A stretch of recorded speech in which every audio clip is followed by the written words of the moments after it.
Queridos irmãos, vocês têm lido a Bíblia todos os dias? Vocês têm tido uma vida com comunhão com Deus? Você tem orado pelas pessoas que perseguem você? Nossa, essa foi pra irmãzinha lá, ó. Vamos ver se agora ela aprende. Uau! Que palmada ungida bem na cara do meu esposo. Tá ouvindo, amor? Escuta, pastor, escuta. Ó. Nossa, fulaninha devia estar aqui pra ouvir isso. Ela devia estar aqui. Isso mesmo, pastor? Amém? Eu tenho certeza que você, assim como eu, também já passou por isso de estar num culto, ouvir um irmão pregando ou o pastor, e aí ele fala determinada coisa e você pensa, nossa, como aquele irmão precisaria estar aqui pra ouvir isso. Bom, e muitas vezes quem mais está precisando ouvir da palavra somos nós mesmos.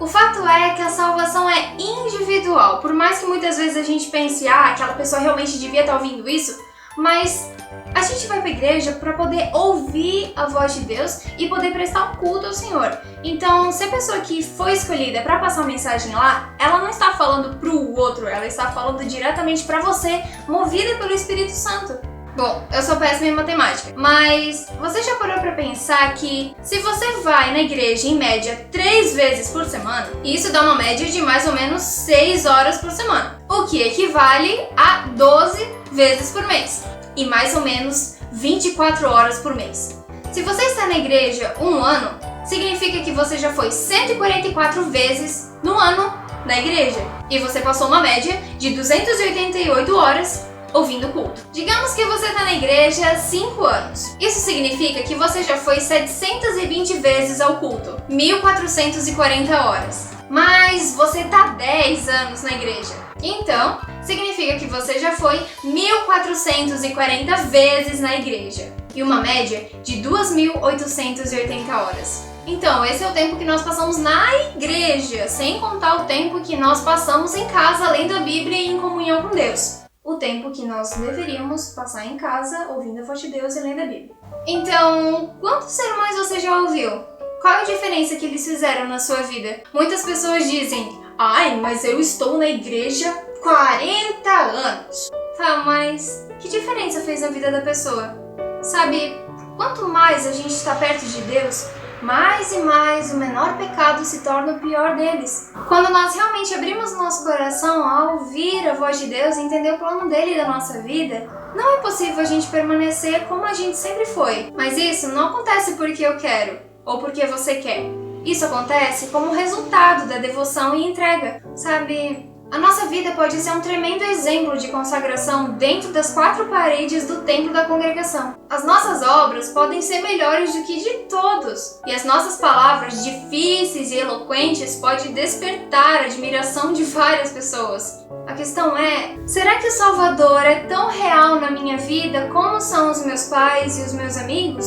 Será que eu conheço a Deus como uma presença diária na minha vida? Ou apenas eu penso em Deus como alguém presente nas reuniões e nos cultos? Toda nossa religião se torna uma coisa superficial se não é movida pelo amor. Se não haver um relacionamento concreto entre eu e Deus, a nossa vida se torna algo vazia e oca. É como se por aí você encontrasse seus amigos e aí eles perguntassem pra você, por que é que você não bebe?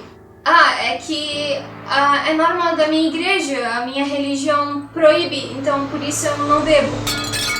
E o problema é que muitas vezes a vida toda é levada desse jeito. É a religião, é as normas, é a igreja que proíbe, mas e Jesus? Onde é que ele fica nisso tudo? O que será que ele sente vendo as suas atitudes muitas vezes? Sabe, é justamente isso que tem que acontecer no nosso relacionamento com Cristo. Andar com Deus é ter Ele presente em todos os dias da nossa vida. É consultá-lo antes de tomar alguma decisão, antes de iniciar um namoro, antes de entrar em algum lugar, antes de comprar alguma coisa. Você consegue perceber? A nossa vida com Cristo não se limita apenas a uma congregação, a uma religião. Fazemos ou deixamos de fazer, comemos ou deixamos de comer, vestimos ou deixamos de vestir determinadas roupas por amor a Cristo. É um amor tão grande que nós não temos coragem de vê-lo sofrer. Apesar de muitas vezes nós darmos uns escorregões e uns tropeços, mas se nós estamos seguros nos braços de Deus, não tem como nós cairmos. Querido, você já errou alguma vez na sua vida? Bom, isso é óbvio que sim. Mas você não precisa viver atormentado com isso por tanto tempo. Olhe para a cruz de Cristo. A queda foi tão grande que não resta força em você para poder erguer a mão e pedir ajuda. Não se preocupe, apenas olhe. Olhe no alto daquela montanha, o seu Salvador, morrendo lentamente por amor a você. Olhe para Cristo. Ali sim tem salvação, tem amor de verdade e você vai se sentir cheio na presença do Senhor. O livro de Marcos, no capítulo 8 e o verso 34 diz assim: Se alguém quiser acompanhar-me, negue-se a si mesmo, tome a sua cruz e siga-me. E ali no verso 36, pois de que adianta o homem ganhar o mundo inteiro e perder a sua alma? Nós temos que nos esvaziar de nós mesmos, entrarmos com o coração aberto e contrito diante da presença de Deus, a fim de ouvir a voz dele e entender o plano dele para a nossa vida. Querido, muito obrigada pela companhia mais uma vez, que Deus te abençoe muito e no próximo vídeo nós nos encontramos novamente.